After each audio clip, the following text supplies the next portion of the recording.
Hello there and welcome back to some more Forza Horizon 4. Today we are taking a look at the DLC cards for week number 2 of this game, aka the DLC cards for the 5th of October 2018. And we'll have a look at those in a second, but quickly, a little interesting fact about the way this game's going to work with DLC. These cards actually launch at around about midnight, I believe, in the States, which over here is a couple AM in the morning.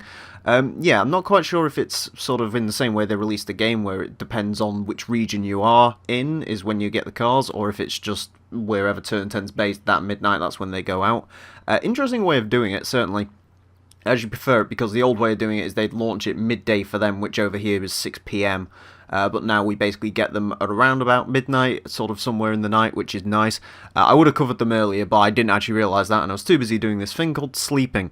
Anyways, we've got 2 extra cars, and let's take a look at what they are today. We start off with the 2018 Nissan Sentra Nsimo, 188 horsepower, 177 foot-pound torque, 3,037 pounds of weight, C-Class 588 PI, front-engined, front-wheel drive.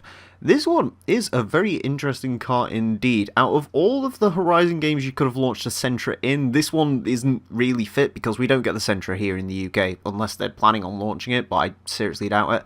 Nismo version as well, a little bit weird, 188 horsepower only. I was kind of expecting more out of this car. I was expecting, you know, at least Duke Nismo RS power, which is 215. But no, you only get 188 horsepower out of the Sentra. It's also in the Super Saloon category, which I assume makes this by far and away the slowest car in that category.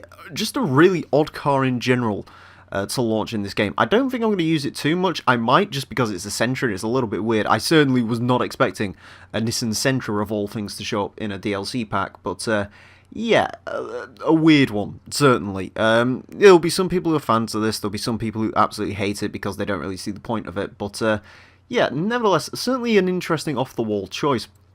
And next up, we have the 2002 Mazda RX-7 Spirit R Type A, 276 horsepower, 251 foot-pound torque, 2,800 pounds of weight, A-Class 711 PI, front-engined, rear-wheel drive. Of course, this is the uprated version of the Mazda RX-7. We do already have an RX-7 in the game.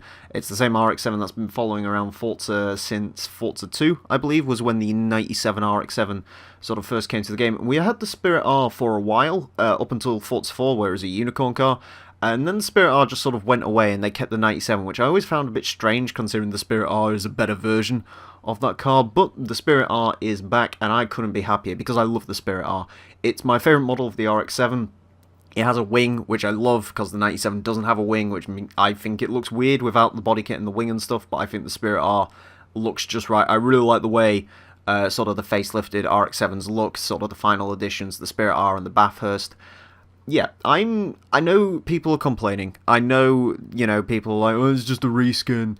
But for me, I don't really get that, because, as I've always said, the way I evaluate the way these sort of DLC cars work is if I'm actually going to use the car, that's how much I value them on. Sure, cool cars are cool, like the Sentra, it's weird, but I don't think I'm going to get much use out of it. But with this RX-7, I will probably replace the 97 with this one. I'll drive this one a bit, sure. I'm actually quite excited. I finally have an RX-7 that I really like in the game, so yeah, it's a bit of a controversial one. I can see why people would be mad about it, but to be honest with you, for me, I think it's a great addition to the game. And that's your 2 DLC cars for this week. Overall thoughts are not quite as strong as week 1. Of course, we got the amazing Agera.